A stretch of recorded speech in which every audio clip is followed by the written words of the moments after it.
Sir, दीपावलीचा सण काही दिवसावर येऊन ठेपलेला आहे. वाळूज औद्योगिक नगरी म्हणून ही ख्यातनाम औद्योगिक नगरी आहे आणि या भागामध्ये जे आहे ते नागरिक वसाहती बसलेले आहेत. तर दिवाळीच्या पार्श्वभूमीवर नागरिकांना आपण एक वरिष्ठ पोलीस निरीक्षक म्हणून काय आव्हान कराल? माझं नाव आहे वरिष्ठ पोलीस निरीक्षक रामेश्वर गाडे पाटील.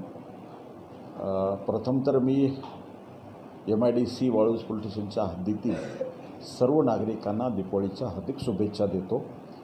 आणि पोलिसाच्या दृष्टीने आज आपल्या इथं वाळूज हद्दीतले जे लेबर वर्कर असतील, इंजिनियर असतील, हे ऑल इंडिया भारतातले लोक या ठिकाणी राहतात आणि हे दीपावलीनिमित्त हे बाहेरगावी जाणार, सुट्ट्या लागलेल्या आहेत, हे बाहेरगावी जातात. तर जनतेला एकच आव्हान करायचे की तुम्ही बाहेर जात असताना घरात कुठलीही मौल्यवान वस्तू ठेवू नका आणि जात असताना सर्व मौल्यवान वस्तू एक बँकेच्या लॉकरमध्ये ठेवा. दुसरी गोष्ट आहे की ती माहिती पोलिसाला कळवा की आम्ही 2 दिवसासाठी 4 दिवसासाठी आम्ही आमच्या अमुक ठिकाणी या गावी जात आहोत. ती आम्हाला पोलिसाला माहिती द्या.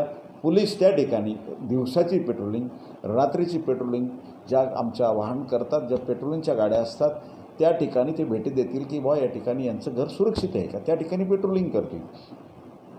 आणि पेट्रोलिंग केल्यामुळं काय होईल की आमच्या लक्षात येईल किंवा चोराच्या लक्षात येईल की वारंवार एखादी जर ही जी चोऱ्या करणारे असतात ही दिवसाही चोऱ्या करतात आणि रात्री करतात. त्याला दिवसाची घरफोडी, रात्रीची घरफोडी करतात. तर त्यांना दिवसा त्या ठिकाणी जर काही लोक जर आढळले आजूबाजूला तर ते काय करतात की त्या ठिकाणी रेखी करतात की या ठिकाणून रस्ता कसा आहे, कुठून येता येते, कुठून जाता यायचं, आणि ते रात्री ते घर फोडतात. किंवा दिवसा जर त्या ठिकाणी वस्ती नसेल, काही नसेल, तर दिवसा पण घरफोडी करतात. म्हणून सर्व जनतेला आव्हान आहे की तुम्ही जाताना घरात कुठलीही मौल्यवान वस्तू ठेवू नका आणि जाताना सदरची माहिती पोलीस स्टेशनला कळवा की आम्ही 8 दिवसासाठी 4 दिवसासाठी आम्ही आमच्या गावी जात आहोत. त्याच्यावर आम्ही आमची पेट्रोलिंगचे वाहनं किंवा आमचे पेट्रोलिंगचे कर्मचारी त्या ठिकाणी व्हिजिट देतील. हा एक प्रश्न. दुसरा की तुम्ही ज्या गाड्या आहेत, मोटरसायकली आहेत, त्या मोटरसायकलीला हँडल लॉक लावा. त्याच्यानंतर दुसरे जे काही त्यांना लॉक मिळतात ते लॉक तुमच्या गाडीला समोरच्या चाकाला, मागच्या चाकाला 2-2 लॉक लावून ठेवा.